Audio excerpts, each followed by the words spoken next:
Ah, you're awake. Please do not try to move. You're extensively wounded, and you'll only hurt yourself further if you sit up. No, do not be afraid. I assure you that I am a friend. I've applied a soothing balm to your burn wounds. That dragon nearly charred you alive. You also sustained many cuts and abrasions, probably from how often you were knocked to the ground.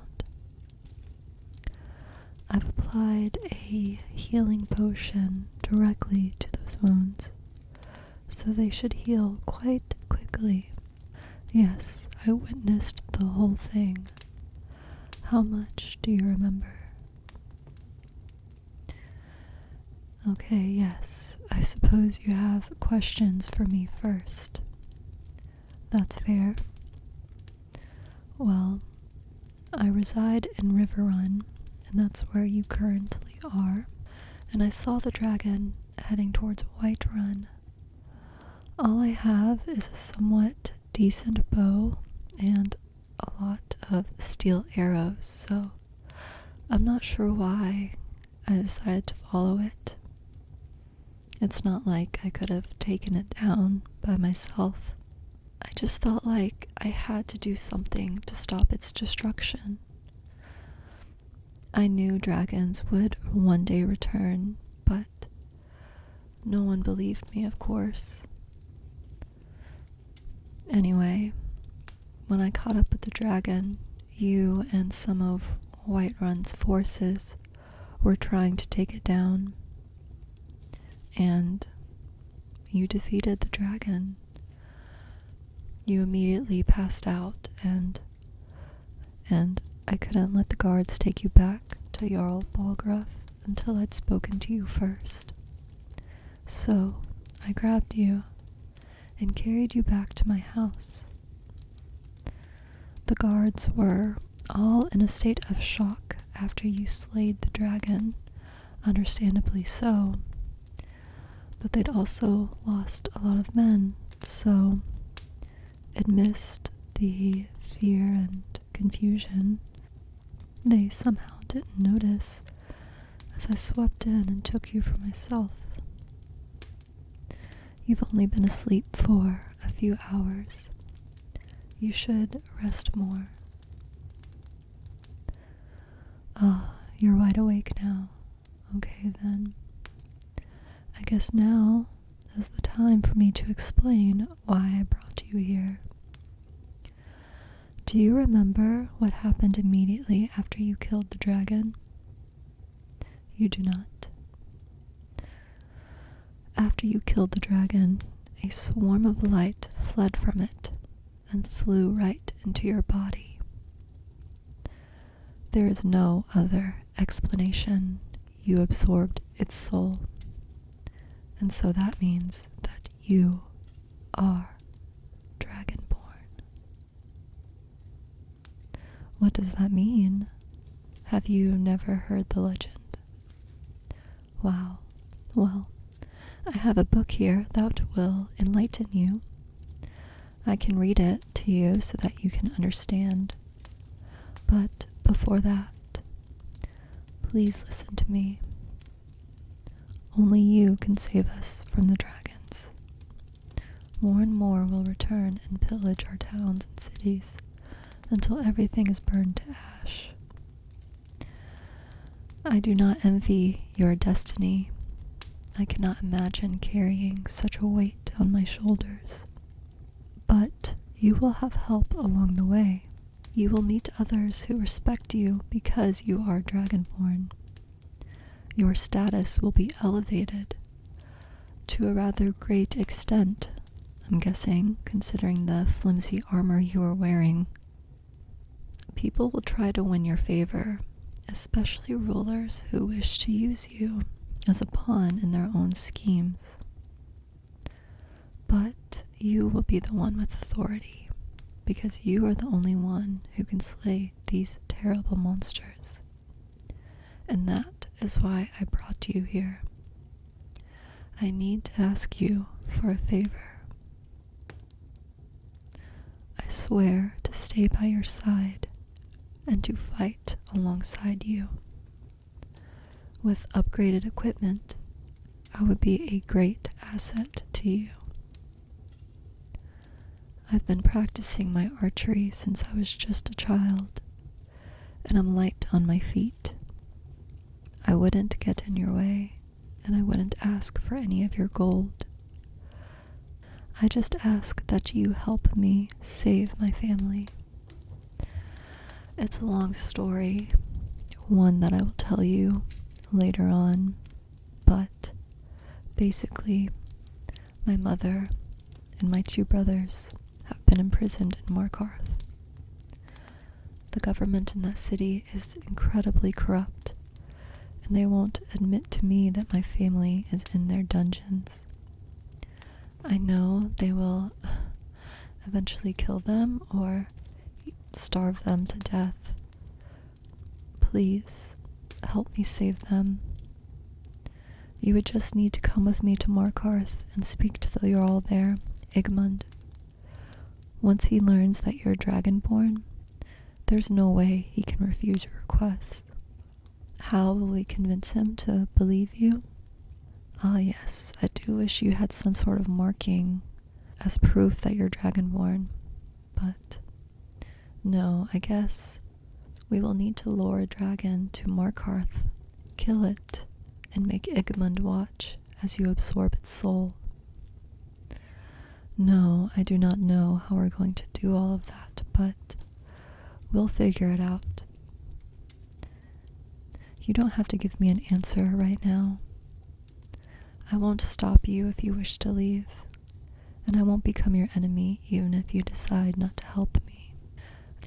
After all, without you, I and everyone I love is going to die soon anyway. I know I'm unloading a lot onto you right now.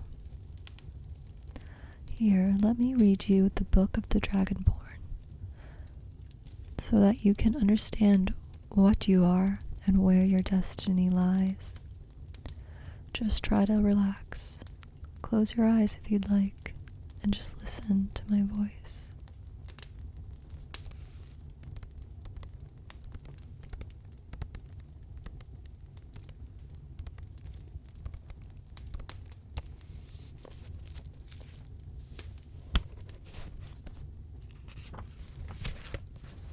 Many people have heard the term Dragonborn. We are of course ruled by the Dragonborn emperors, but the true meaning of the term is not commonly understood. For those of us in the Order of Talos, this is a subject near and dear to our hearts, and in this book I will attempt to illuminate the history and significance of those known as Dragonborn down through the ages.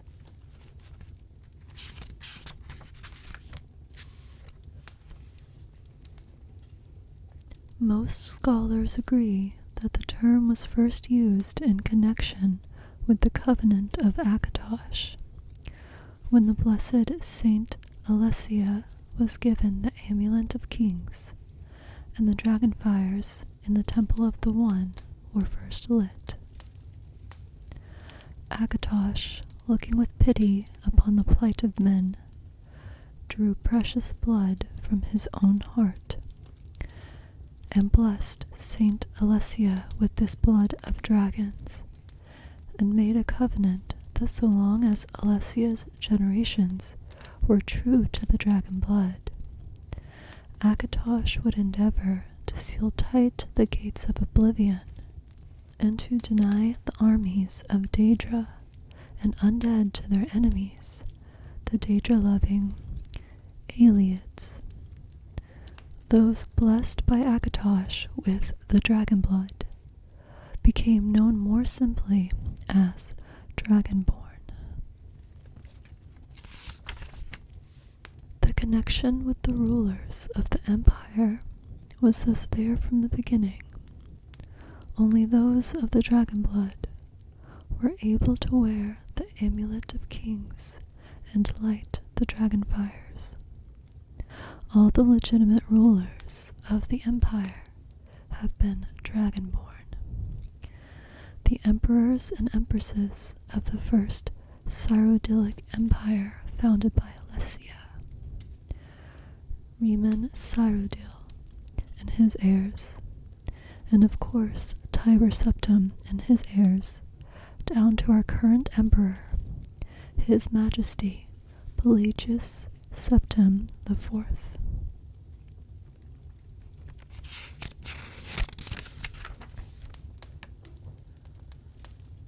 Because of this connection with the emperors, however, the other significance of the Dragonborn has been obscured and largely forgotten by all but scholars and those of us dedicated to the service of the blessed Talos, who was Tiber Septim. Very few realize that being Dragonborn is not a simple matter of heredity. Being the blessing of Akatosh himself, it is beyond our understanding exactly how and why it is bestowed. Those who become emperor and light the dragon fires are surely Dragonborn. The proof is in the wearing of the amulet and the lighting of the fires. But were they Dragonborn and thus able to do these things? Or was the doing the sign of the blessing of Akatosh descending upon them? All that we can say is that it is both, and neither. A divine mystery.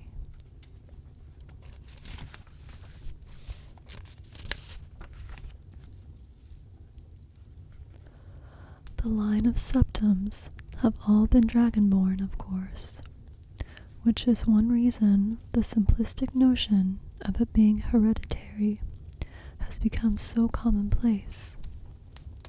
But we know for certain that the early Cyrodiilic rulers were not all related. There is also no evidence that Reman Cyrodiil was descended from Alessia, although there are many legends that would make it so, most of them dating from the time of Reman and likely attempts to legitimize his rule. We know that the Blades, usually thought of as the emperor's bodyguards, originated in Akaviri crusaders who invaded Tamriel for obscure reasons in the late First Era. They appear to have been searching for a Dragonborn. The events at Pale Pass bear this out, and the Akaviri were the first to proclaim Reman Cyrodiil as Dragonborn. In fact, it was the Akaviri who did the most to promote his standing as emperor, although Reman himself never took that title in his lifetime. And of course, there is no known hereditary connection between Tiber Septim and any of the previous Dragonborn rulers of Tamriel.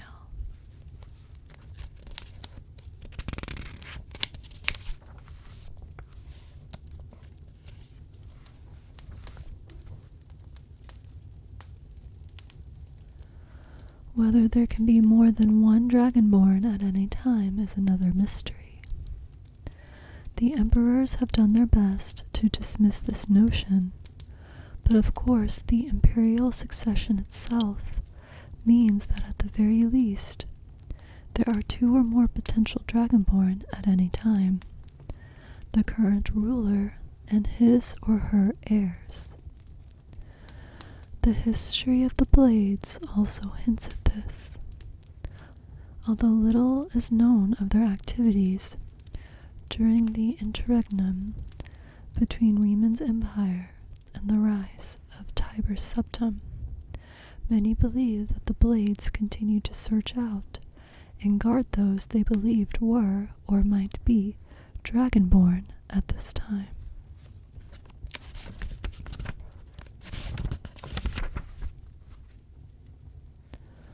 Lastly, we come to the question of the true meaning of being Dragonborn.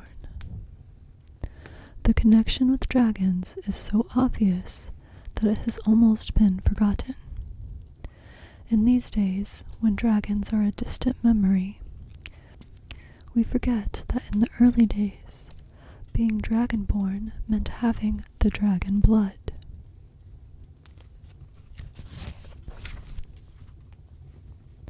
Some scholars believe that was meant quite literally, although the exact significance is not known.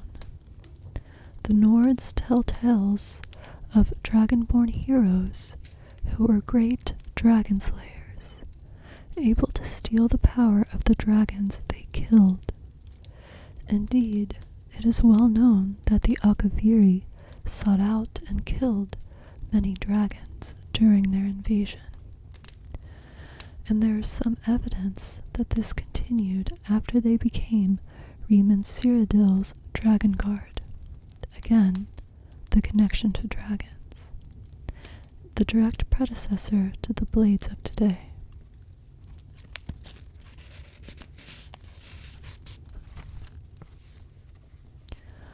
I leave you with what is known as the prophecy of the Dragonborn. It is often said to originate in an elder scroll, although it is sometimes also attributed to the ancient Akaviri. Many have attempted to decipher it, and many have also believed that its omens had been fulfilled, and that the advent of the last Dragonborn was at hand. I make no claims as an interpreter of prophecy, but it does suggest that the true significance of Akatosh's gift to mortal kind has yet to be fully understood.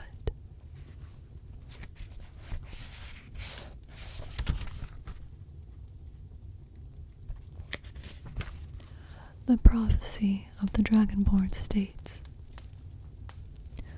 when misrule takes its place at the 8 corners of the world, when the brass tower walks and time is reshaped, when the thrice blessed fail and the red tower trembles, when the Dragonborn ruler loses his throne and the white tower falls, when the snow tower lies sundered, kingless, bleeding, the world eater wakes, and the wheel turns upon the last Dragonborn.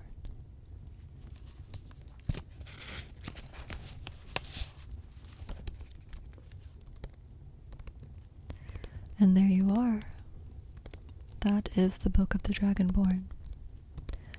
I hope you have a better understanding of what it means to be Dragonborn. It is up to you to save this world and all of its inhabitants. No pressure or anything, of course. You need your rest. Sleep now, and we will speak more in the morning. Please have pleasant dreams.